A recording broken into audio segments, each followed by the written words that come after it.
एक मिनट, अभी camera on रखो। अब रिकॉर्डिंग शुरू हो गई। So let me share the screen. Okay, और हम कंटिन्यू करते हैं अपना जो हमने लास्ट टाइम किया है।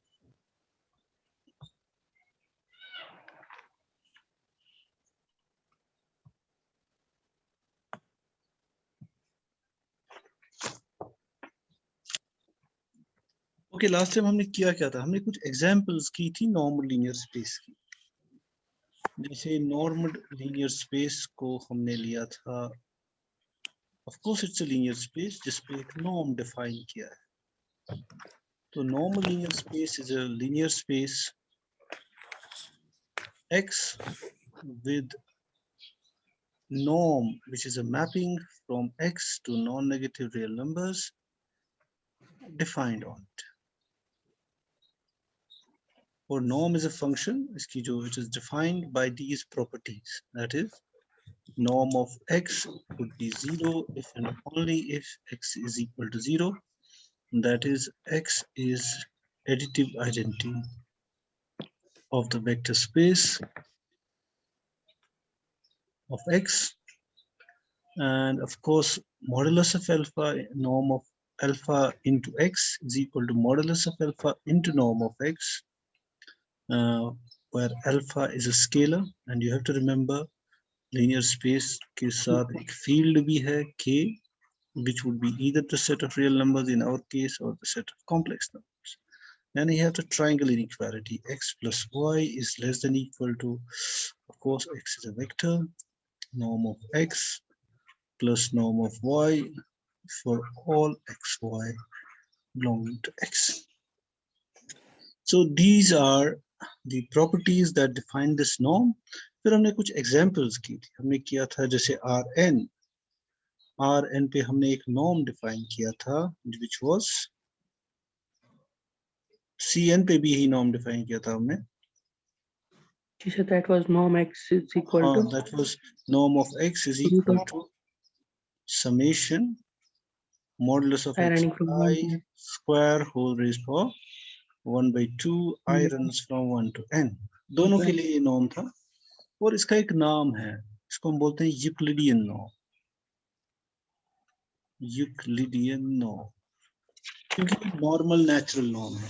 लेकिन इन्हीं पे हमने एक और देखा था, एक और भी है जो ये सारी प्रॉपर्टीज 1 2 3 सेटिस्फाई करता है।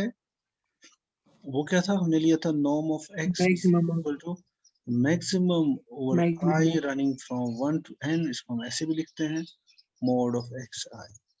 Bye that we mean, of course हमारा जो x है it is the n tuple of real numbers और कॉम्प्लेक्स नंबर्स।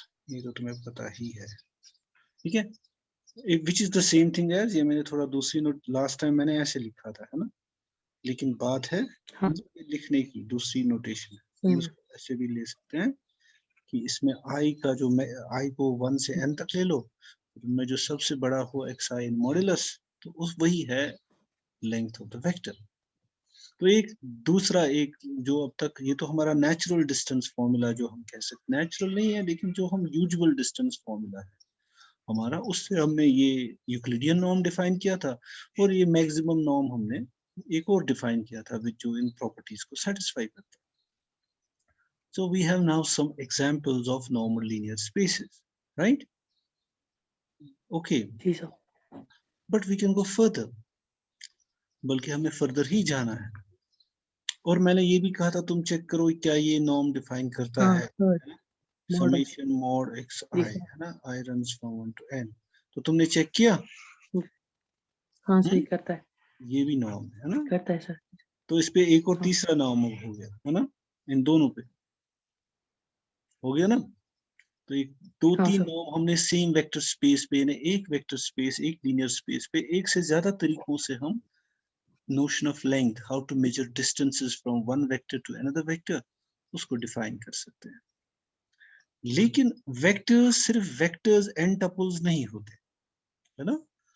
वेक्टर्स के लिए प्रॉपर्टीज क्या है?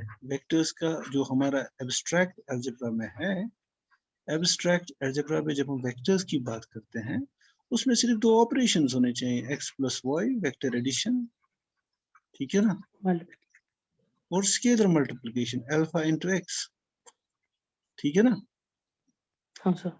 इसका n टपल्स भी ये प्रॉपर्टी सेटिस्फाई करते हैं, और ऑफ कोर्स इसमें कुछ प्रॉपर्टीज हैं जो वो सेटिस्फाई करते हैं, ये दोनों ऑपरेशन, है ना। तो हमें सिर्फ प्रॉपर्टीज से गर्ज है, हमें नहीं मतलब कि वो n टपल्स हो या कुछ और हो, एज लॉन्ग एज वो प्रॉपर्टीज सेटिस्फाई होती है, where okay, it's a vector space. जैसे फॉर एग्जांपल अगर मैं लूं दो सीक्वेंसेस, मैं एक सीक्वेंस लेता हूं x1 x2, कोई भी sequence of scalars x, right, और y एक दूसरी सीक्वेंस है, यानी अब मेरे पास इन्फिनिटली मेनी एंट्रीज है ना। then I can define x plus y is equal to x1 plus y1 comma x2 plus y2 comma so on and so forth. अब अगर ये है सीक्वेंस तो ये भी सीक्वेंस है ना। अगर मैं लूं जी sir. Collection of scalar sequences, scalar means number sequences, मेरे कहने का मतलब है मैं सिंपल सीक्वेंसेस लेता हूँ, तो मैंने एक सीक्वेंस ली 1 2 3, ठीक है ना, सो ऑन एंड सो फोर्थ, दूसरी 0 1 -1 सो ऑन एंड सो फोर्थ, और मैं कहा मैंने इनको एडिशन को मैं ऐसे डिफाइन करूंगा कि this plus this is equal to 1 + 0 = 1, 2 + 1 = 3, 3 - 1 = 2, है ना। तो मुझे एक और हाँ सर। सीक्वेंस मिल गई ना, यानी एडिशन तो डिफाइन हो गया, मैंने दो चीजें ली एक स्पेस में, तो जी जो उनको ऐड करके मुझे सीक्वेंस मिली वो भी उसी में बिलोंग करती हैं, because it's also a sequence. Similarly I can take scalar multiplication, मैं कहूंगा 3 × 1 2 3 इज जस्ट 3 × 1 3 × 2, ये भी तो एक सीक्वेंस ही है। तो अगर मैं लूं ये जो जिसमें अब इन्फिनिट एंट्रीज हैं, जो वेक्टर्स जैसे नहीं दिखते, जो n टपल्स नहीं है, जो एक सीक्वेंस ऑफ नंबर्स हैं, सो उन पे भी उसी तरह से वेक्टर ऑपरेशंस डिफाइन हो सकते हैं, यानी वो वेक्टर स्पेसेस होंगी, है ना, वो वेक्टर स्पेसेस होंगी अंडर, मतलब they would be vector spaces जो भी इनका स्केलर फील्ड है, जैसे मैंने अगर यहाँ पे r लिया या कॉम्प्लेक्स नंबर्स की एंट्रीज की कॉम्प्लेक्स सीक्वेंसेस ली, so they also form a vector space. तो वेक्टर स्पेस के लिए ऐसी कोई मतलब वेक्टर जैसे बोलते हैं ना हम, वो होना जरूरी नहीं है। वेक्टर स्पेस का मतलब ये है कि उनमें वेक्टर एडिशन, एक दो बाइनरी ऑपरेशंस होने चाहिए, एक फील्ड होना चाहिए जिसमें स्केलर्स बिलोंग करें, और उनमें अपनी प्रॉपर्टीज जो हैं, एक्सियम्स जो हमारे हैं, कि ये एक एडिटिव एबिलियन ग्रुप होना चाहिए with respect to vector addition, then there must be certain properties, distributive properties basically satisfied with respect to the scalar multiplication. As long as it is there, anything is a vector space. Okay, we can also think of vector space of functions. Suppose मैं लेता हूँ एक function from an interval 0 1 to say k, right? K is a field.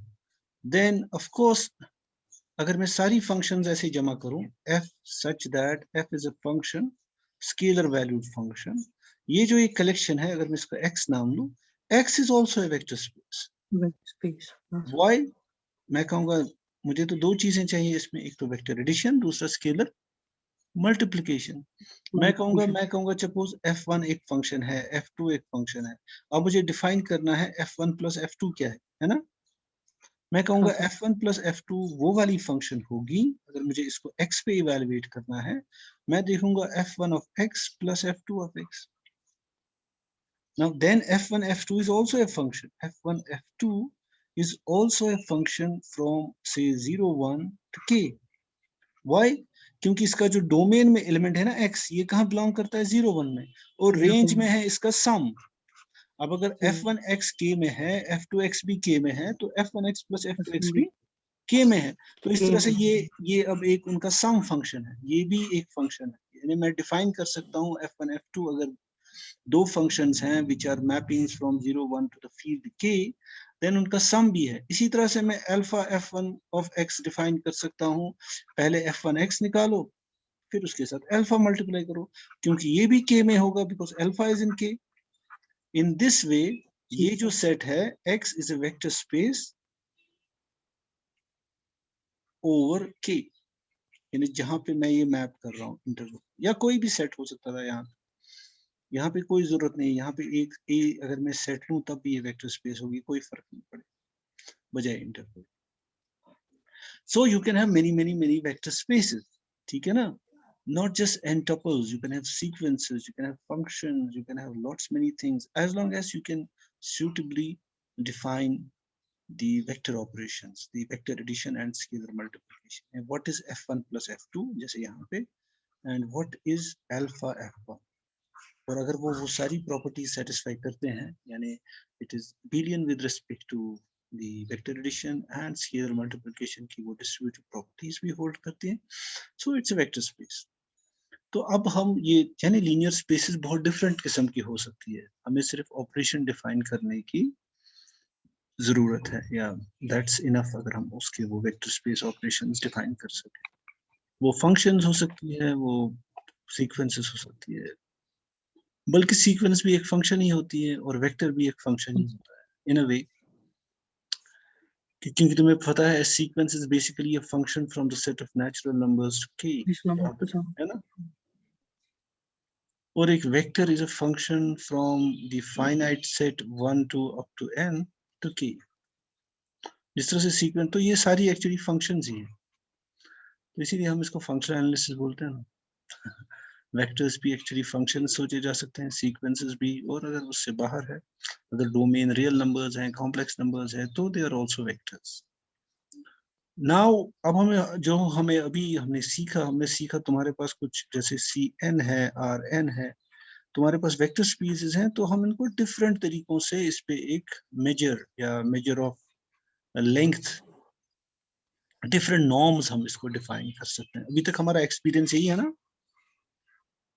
हम इसको norm define करना चाहते हैं, तो हम डिफरेंट तरीकों से इस पे नॉर्म, जो हमने नोन वेक्टर स्पेसेस, जो यूजुअल वेक्टर स्पेसेस हमारी है, एंड टपल्स, तो अब हम देखेंगे ये जो और वेक्टर स्पेसेस है, सीक्वेंसेस, फंक्शंस, उस पे हम कैसे नॉर्म, उस पे हम नोशन ऑफ लेंथ कैसे डिफाइन कर सकते हैं.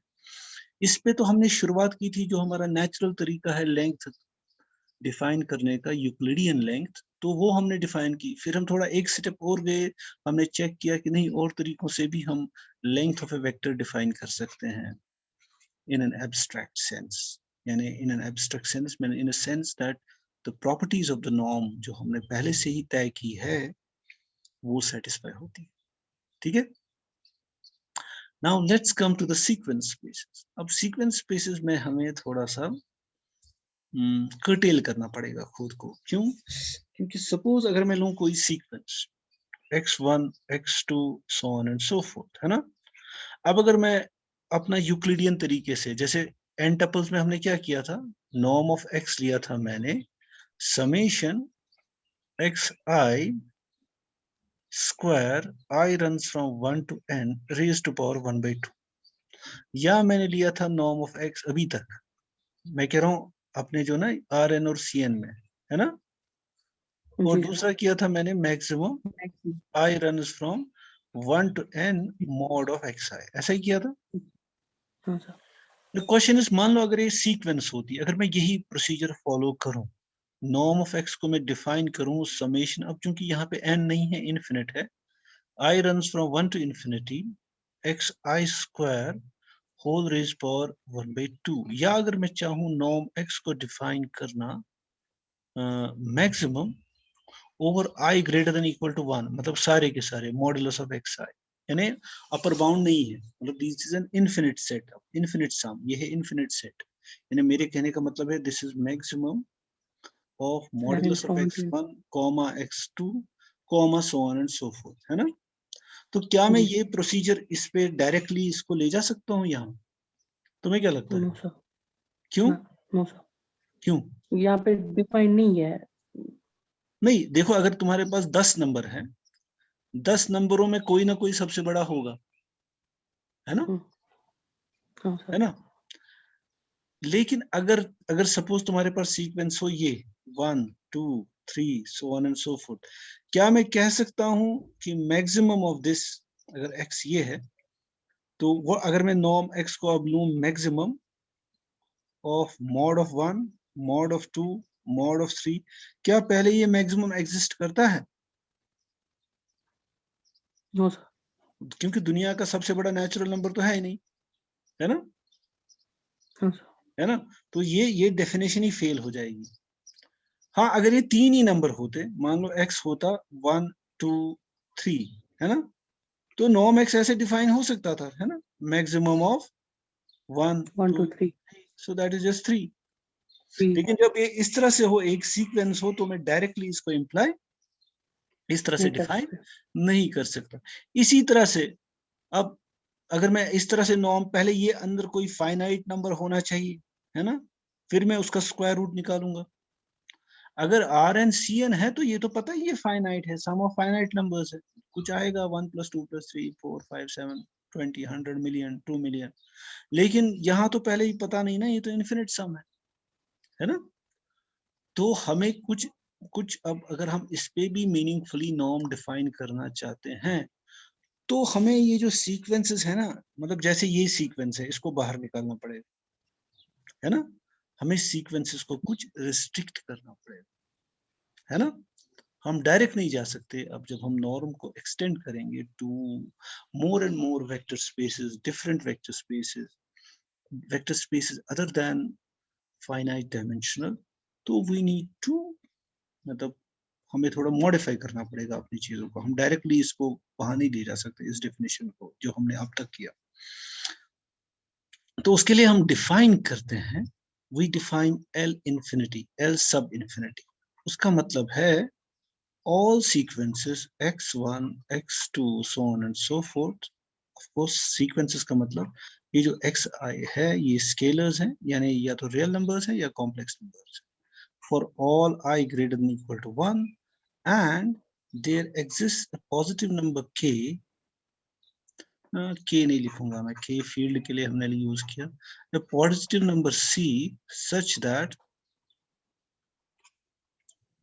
xi is less than equal to c for all I greater than equal to 1। यानी ऐसी सीक्वेंसेस जो बाउंडेड सीक्वेंसेस हो, जिनके टर्म्स किसी पॉजिटिव नंबर से छोटे हैं, तो इसको हम बोलते हैं एल इन्फिनिटी। ठीक है, ठीक है। जी सर। तो कोई जैसे फॉर एग्जांपल मैं ले सकता हूँ इसमें एक सीक्वेंस 1 1/2 1/3, ये एक सीक्वेंस है ना, दिस हाँ बिलोंग्स टू एल 0 इन्फिनिटी, है ना। जी क्योंकि ये सीक्वेंस जो है ना, अगर मैं लूँ, ये है x1, ये है x2, ये है x3, क्लियरली ये सारे के सारे xi जो हैं ये लेस देन इक्वल टू 1 है ना। तो ये एक जी बाउंडेड सीक्वेंस है, ये इसमें फिट होगी। लेकिन अगर मैं लूँ 1 2 3, this does not belong to L infinity, है ना। अब मैंने इनको छांटना शुरू किया सीक्वेंसेस को, so that I can define a norm meaningfully on them. ठीक है, जी सर। गुड, अभी तक ठीक है ना। जैसे इसी तरह से 0 1 0, इस तरह से अगर ये 0 0 0 है, इसके बाद दिस बिलोंग्स टू इन्फिनिटी। 1 -1 1 2 -1 -2, इस तरह से अगर मैं दिस बिलोंग्स टू इन्फिनिटी, अगर ना मैं ये बाउंडेड रखूं अपने जो इसकी एंट्रीज है। नाउ द क्वेश्चन इज, पहला सवाल ये होगा, क्या ये वेक्टर स्पेस बनाएगी। हमें पता है सारी की सारी सीक्वेंसेस वेक्टर स्पेस बनाती थी, क्योंकि अगर तुम दो सीक्वेंसेस को पॉइंट वाइज ऐड करोगे तो वो सीक्वेंस होगी। तो अगर मैं लूं x equal to x1 up to x2 so on and so forth, एक सीक्वेंस है एल इन्फिनिटी में। इसी तरह से y है दूसरी सीक्वेंस एल इन्फिनिटी में, y1 जब मैं लिखता हूँ, ओके, ये ऑल्सो एल इन्फिनिटी में है, जिसका मतलब क्या है कि किसी नंबर से, let me call it c, is less than equal to some c for all I bigger than equal to 1। This means that yi, उसका नाम कुछ और देते हैं, c dash for all I greater than, यही है ना c इन्फिनिटी का मतलब जी एल सब इन्फिनिटी का मतलब। Now what is z equal to x plus y। अगर मैं इनका सम करता हूं, ये होगा x1 प्लस y1, अगर मैं ऐसे पॉइंट वाइज इसको ऐड करता हूं, राइट, ठीक है ना। तो तो अगर मैं इसका नाम दूं z is equal to z1 z2 so on and so forth, तो ये जो मैंने ऐड किया दो सीक्वेंसेस का, उससे मुझे एक और सीक्वेंस मिली, यानी मेरे पास अब है z1 is equal to x1 plus y1, z2 is equal to x2 plus y2, या in general zi is equal to xi plus yi, yi. है ना? जी जो ना सर। पॉइंट जो ना अब ये z सीक्वेंस, अब जो ये सीक्वेंस z है, अगर मैं देखूं modulus of zi, it is equal to modulus of xi plus yi, और मॉडुलस में ट्रायंगल इनइक्वालिटी का यूज करके Lesser equal to modulus of xi plus modulus of y, this is less than equal to c plus c dash, इसका नाम रखो c double dash. तो ये भी बाउंडेड सीक्वेंस है ना? यानी इसकी जो जी सभी सर। एंट्रीज है ना, वो किसी नंबर से छोटी हैं, किसी नंबर से। हम कहते हैं देयर एग्जिस्ट सम नंबर, यानी कोई नंबर हमें ऐसा मिलना चाहिए। यहाँ हमें वो नंबर मिला c plus c dash, right? इसी तरह से अगर मैं अब कोई फिक्स्ड नंबर लूं अल्फा इंटू जेड, तो इसके कंपोनेंट्स होंगे अल्फा इंटू जेड आई, वो होगा नहीं सॉरी अल्फा एक्स, तो इसके कंपोनेंट्स होंगे अल्फा इंटू एक्स आई, और modulus of alpha into X I would also be less than equal to mod of, it would be equal to mod of alpha into mod of xi, so that is less than equal to mod of alpha into c, जिसका नाम मैं रख सकता हूं कुछ भी c dash, है ना? यानी एक नंबर जी है यहाँ पे जिससे ये छोटे हैं। कहने का मतलब, अब अगर x y l इंफिनिटी में है, अगर वो बाउंडेड सीक्वेंस है, x प्लस तो y z भी l इंफिनिटी में है, अल्फा हाँ x भी l इंफिनिटी में है, सर, में है। So it is a vector space, right? Vector. जी सर। तो अब स्पेस। क्वेश्चन है, अब मैंने इतना जो इसमें थोड़ा चेंजेस की, मैंने सीक्वेंसेस को थोड़ा कम कर लिया, यानी कुछ ही सीक्वेंसेस को, बहुत सारी सीक्वेंसेस है इसमें एल इनफिनिटी में, लेकिन सारी की सारी तो है नहीं, है ना? क्योंकि ये तो नहीं है। अब इसका मुझे कुछ फायदा मिला ये काम करने का? हाँ, मुझे फायदा मिला, क्योंकि अब अगर मैं डिफाइन करता हूं नॉर्म ऑफ एक्स, अब अगर ये सीक्वेंस बाउंडेड है, if xi is less than equal to some c, उसका मतलब अगर मैं सेट लेता हूं mod of x1 plus mod of x2 so on and so forth is a bounded set, है ना? हाँ sir. Actually it's bounded above, है ना? Because it is less than equal to something. Below भी है actually, but doesn't matter, हमें bounded above ही काफी है। अब अगर bounded है, so every set, जो कि तुमने real analysis में पढ़ा है, every set of real numbers, ये real numbers है, modulus है ना, set of real numbers bounded above has a supremum, has a least upper bound. हाँ सर। हाँ, तो अब मुझे पता है इस हाँ सेट का सर। लीस्ट अपर बाउंड है, तो मैं नॉर्म एक्स डिफाइन करूंगा सुप्रीमम ऑफ मॉड, क्योंकि अब एग्जिस्ट करता है ना, एज अ फाइनाइट नंबर, और इसको मैं ऐसे भी लिख सकता हूँ supremum I greater than equal to 1 mod of X, provided, ये तभी मुमकिन है, ये कब मुमकिन है, ये कब एग्जिस्ट करेगा, प्रोवाइडेड जब जो x is x bounded belongs to L sub infinity, above। It's a bounded sequence, तभी ये एग्जिस्ट करेगा। तो इस नॉर्म को, क्योंकि अब हमने तो ये मतलब पहली प्रॉपर्टी तो एग्जिस्ट तो करता है, अब क्या ये प्रॉपर्टीज को भी सेटिस्फाई करेगा, है ना? हमने नॉर्म मतलब डिफाइन तो ऐसे कर सकते हैं, ये तो हमें समझ में आ गया। यहाँ हम छोटा सा इंफिनिटी लगाते हैं, सो दैट इसका मतलब ये नॉर्म है on L infinity, set of all bounded sequences. तो क्या ये नॉर्म की सभी प्रॉपर्टीज सेटिस्फाई करता है? चेक करते हैं। पहले ये नॉन नेगेटिव है, वो तो सही है ना, because supremum of a non negative set would again be non negative, है ना? जी और जी। How about this alpha into x, नहीं पहले अगर नॉर्म एक्स 0 जीरो है, तो तो x उसका is 0। मतलब है if and only if supremum of x1 comma x2, तो ये got a set of non negative numbers जिसका सुप्रीमम जीरो है, लेकिन वो तो तभी मुमकिन है जब जब xi is x equal 0 to है। 0 for all, वो तो तभी हाँ मुमकिन सर। है जब xi is equal to 0 for all i, वो तो तभी मुमकिन है जब x is equal to 0 0 0 so on and so forth, which is a bounded sequence, and of course ये additive identity है ना? जी सर। तो पहली प्रॉपर्टी टिक, सेकंड प्रॉपर्टी देखते हैं, mod of alpha into norm of x, x। है ना, वो होगा सुप्रीमम। अब मैं जल्दी में करूंगा थोड़ा सा इसको, it is alpha into x1, क्योंकि इसके कंपोनेंट्स ये होंगे, है ना, हाँ सर।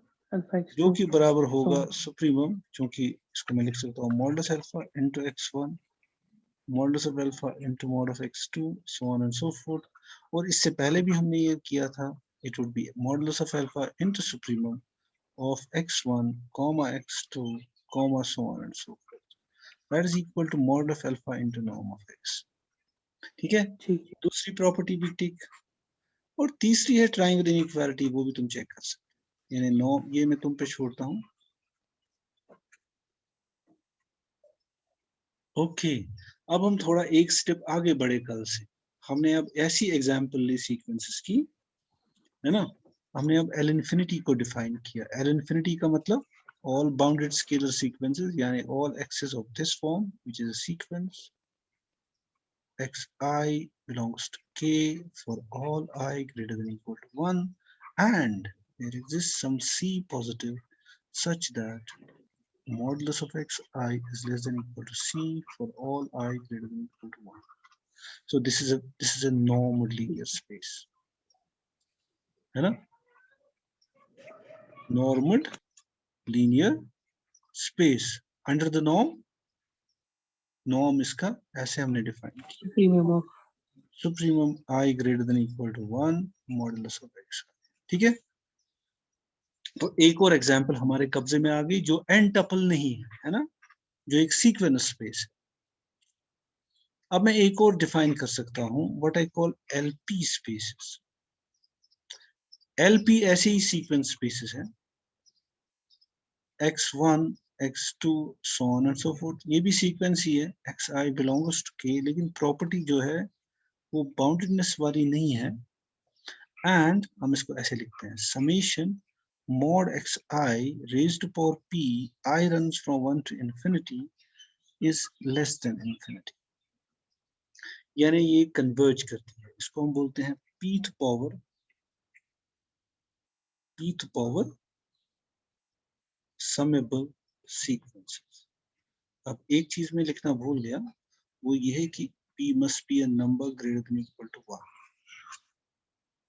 ठीक है, अब क्वेश्चन है क्या ये वेक्टर स्पेस है, यानी अगर x belongs to LP, y belongs to LP, does x plus y belong to LP and alpha x belongs to LP where alpha is a scalar, है ना। पहले तो मुझे वेक्टर स्पेस चेक करना होगा ना, है कि नहीं, है कि नहीं। जी सर। अब अगर x LP में है और y LP में है, तो बाय डेफिनेशन जो भी LP में होगा वो इस प्रॉपर्टी को सेटिस्फाई करेगा, है ना।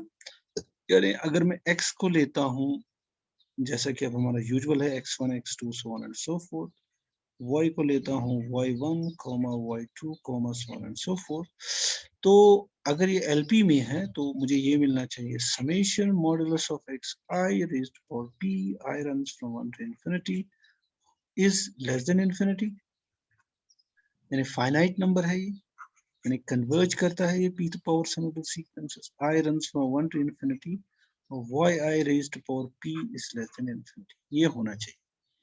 लेकिन what is x plus y? Now x plus y जो होता है, let me call it z for some time, it is equal to z1 z2 मान लो थोड़ी देर के लिए।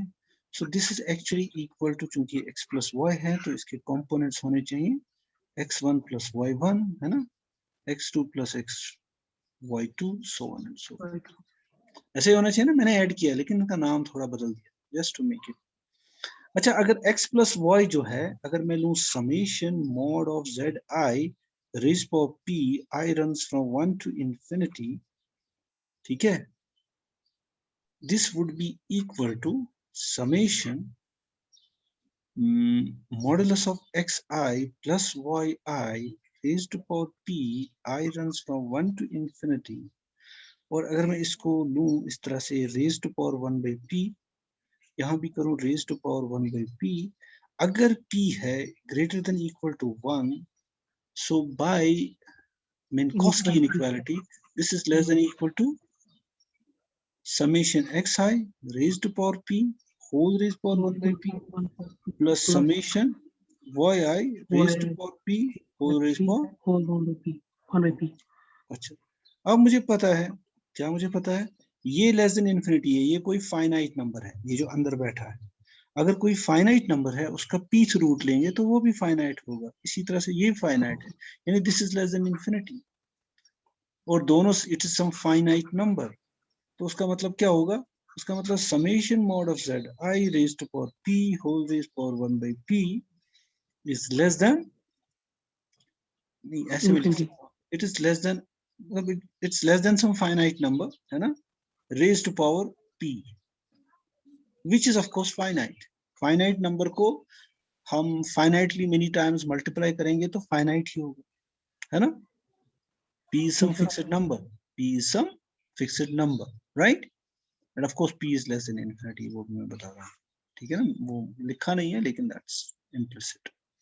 तो कहने का मतलब है अगर ये p to power summable sequences हैं तो उनका सम जो सीक्वेंस होगी वो भी p to power summable होगी. Same applies to alpha x, वो तुम खुद चेक करोगे, इजी है, मैंने तुम्हें दिखाना है summation modulus of alpha x I raised power p is less than infinity if summation x I raised power p is less than infinity. तो अब मैं क्या करना चाहता हूं, मैंने लिया LP, तो LP में मैंने देखा विच इज एक्चुअली, मैं फिर से लिखता हूं, x equal to x1 x2 such that xi belongs to k for all I greater than equal to 1 and summation modulus of xi raised to p I runs from 1 to infinity is less than, Less than infinity. of course p is greater than equal to 1. ये एक सब collection, ये सारी sequences मत है ना, it's सब collection of sequence, है ना, इसमें वही है जो इस कंडीशन पे सेटिस्फाई करती है, जैसे L इंफिनिटी वाले वो सीक्वेंसेस थी जो एक, है ना, जो इस कंडीशन को सेटिस्फाई करती थी, जो बाउंडेड थी, और जो हमारी अब हमने की है उसमें ये कंडीशन है p to power summability. तो इट्स अ वेक्टर स्पेस तक तो हम पहुंच गए, ठीक है, अब हम इस पे नॉर्म डिफाइन करेंगे, हम ऐसे करेंगे norm define, norm of x, यहाँ हम छोटा सा p लिखते हैं इसको जस्ट टू डिनोट किए इस तरह से, अगर मैं ऐसे डिफाइन करता हूँ summation mod xi raised to power p I runs from 1 to infinity whole raised power 1 by p. अब क्योंकि मुझे पता है ये गारंटीड है, ये जो अंदर बैठा है ये फाइनाइट है, इसका मैं अगर सपोज p को लेता हूँ 2, तो मैं उसका मतलब हुआ मैं फाइनाइट नंबर का स्क्वायर रूट ले रहा हूँ, है ना, या p को लेता हूँ 3 या p को लेता हूँ 1.5, तो एक्चुअली मैं इसका रूट ले रहा हूँ किसी फाइनाइट नंबर का, तो वो फाइनाइट है ना, तो वो, और चूंकि मैंने यहाँ साइन मेंशन नहीं की है तो वो प्लस है, जब साइन मेंशन ना की जाए तो उसका मतलब ऑफ कोर्स प्लस होता है. तो पहली बात तो ये है कि नॉर्म xp जो है वो ग्रेटर देन इक्वल टू 0 है. सेकेंड सिचुएशन ये होगी कि अगर नॉर्म xp 0 है तो उसका मतलब एक ही बात है कि summation modulus of xi raised to power p whole raised power 1 by p is equal to 0. I runs from 1 to infinity. This would imply taking pth root on both sides. 0 का pth root क्या है? 0, क्योंकि 0 into 0 into 0 is 0. So इसका मतलब हुआ summation xi raised power p I runs from 1 to infinity 0 होगा. अब उसका मतलब ये होगा, देखो ये सभी पॉजिटिव नंबर्स हैं, है ना, तुम पॉजिटिव नंबर का मान लो स्क्वायर लोगे, क्यूब लोगे, तो वो पॉजिटिव ही होगा ना, है ना, p है ना यहाँ पे, p is a number greater than equal to 1, Greater than 1. greater than equal to 1, है ना, तो ये सारे पॉजिटिव नंबर्स हैं, और पॉजिटिव नंबर्स का सम तभी 0 होगा जब सारे के सारे 0 होंगे, और pth पावर किसी नंबर का तभी 0 हो सकता है जब वो खुद 0 होगा, जब वो 0 होगा, यानी ऐसा होना चाहिए, है ना, वो तभी होगा जब मॉड ऑफ x तभी 0 है जब x 0 है, यानी इसका मतलब तो यही हुआ ना कि x is equal to then 0 0 so on, 0 sequence which is the additive identity, है ना. जी सर. तो पहली प्रॉपर्टी तो हो गई. दूसरी प्रॉपर्टी बहुत ही इजी है, अगर मैं लूंगा अल्फा इंटू एक्स, वो होगा बेसिकली इसके कंपोनेंट्स क्या है, अगर x बराबर है x1 x2 अल्फा xi है ना, तो अल्फा xi होगा alpha x1 alpha x2 so on and so forth. तो ये होगा summation modulus of alpha into xi raised to power p whole raised to power 1 by p, I runs from 1 to infinity. This would be summation I runs from 1 to infinity modulus of alpha raised to power p x I raised to power p whole raised to power 1 by p, है ना? अब इसमें चूंकि alpha पे सम का कोई connection नहीं है, ये फिक्स्ड है, एक्स आई पे सम रन रहा है, तो अल्फा रेज पर मॉड पी को मैं बाहर निकाल सकता हूँ, यानी मैं इसको लिख सकता हूँ अल्फा, क्योंकि इसका सम के साथ कोई कनेक्शन है ही नहीं, आई नहीं है उसमें, है ना? हाँ सर। और अब मैं इसको लिख सकता हूँ mod of alpha raise power p whole raise power 1 by p into summation x i raise power p whole raise power 1 by p. यहाँ तो मुझे सिंपली मिलेगा मॉड ऑफ अल्फा और यहाँ मिलेगा norm of x, norm of x, है ना? और ट्रायंगल इनइक्वालिटी जो इसकी होगी, triangle inequality x plus y p is less than equal to norm of x raised to power p plus नहीं sub p